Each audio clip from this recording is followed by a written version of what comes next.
বন্ধুরা, বাঙালি রান্নাবাটি চ্যানেলে আপনাদের সবাইকে স্বাগত। তো আজকে আমি এই পালং পাতা দিয়ে চিংড়ি মাছের পাতুরি বানাবো। তার জন্য পালংটা দেখুন, পাতাটাই শুধু নিয়েছি। এবার আমি একটা এখন মিহি করে কেটে নিচ্ছি।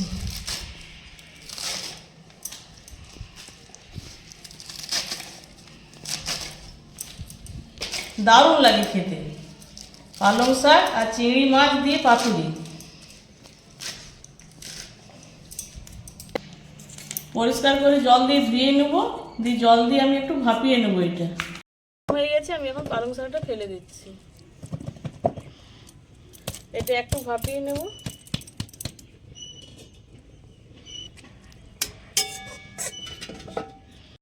পালং শাকটা সিদ্ধ করে নিয়ে চলে এসেছি। আমি চিংড়ি মাছটা নুন হলুদ মাখিয়ে রেখেছিলাম, আমি এখন দিয়ে দিচ্ছি।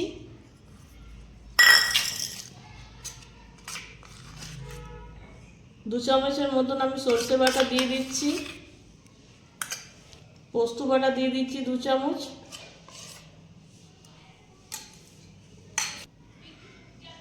হলুদ তো দিয়ে আছে, একটু পরিমাণে কম দিলাম হলুদ, আর একটু লবণ লাগবে।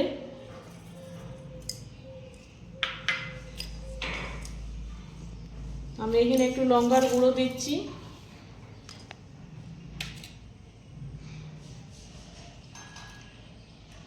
সরষের তেল, এটা এখন ভালো করে আমি মেখে নেব।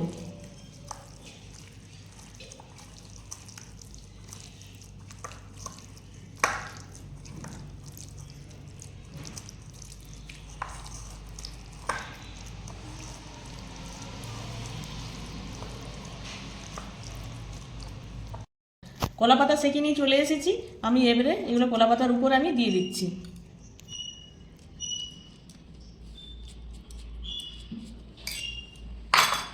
দিচ্ছি একটা কাঁচা লঙ্কা দিয়ে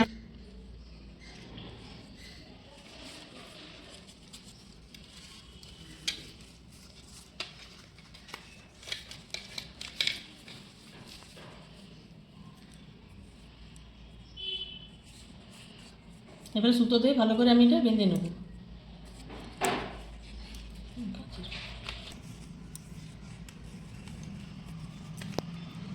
পাথরে তুই দেখুন, আমার একটা মোড়া হয়ে গেছে, তো আরেকটা আমি মুড়ে নিচ্ছি।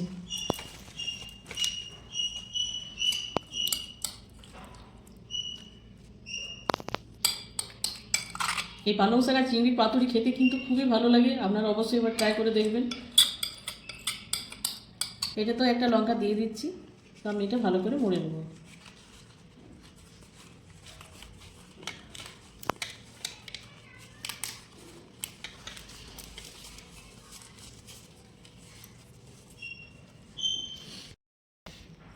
কি সুন্দরভাবে আমি দুটো পাতুরি মুড়ে নিয়েছি। তো চলুন এখন পাতুরিগুলো আমি তাওয়াতে সেঁকে নিই। হয়ে গেছে, সরষের তেল আমি দিয়ে দিচ্ছি। এইটাই শুধু ফোকাস করি। তাওয়াতে সরষের তেল দিয়ে দিচ্ছি, আমি এবার পাতুরিগুলো দিয়ে দিচ্ছি।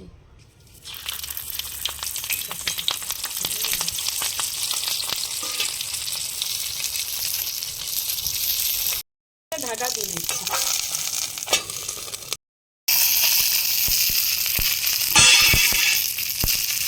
দেখুন, এক সাইড দিয়ে আমার মনে হয়ে গেছে, আরেকটা উল্টে দিচ্ছি।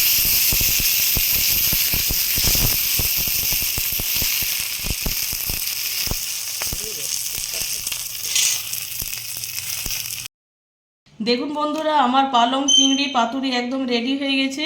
তো আমি এখন আপনাদেরকে কেটে দেখাচ্ছি কেমন হয়েছে।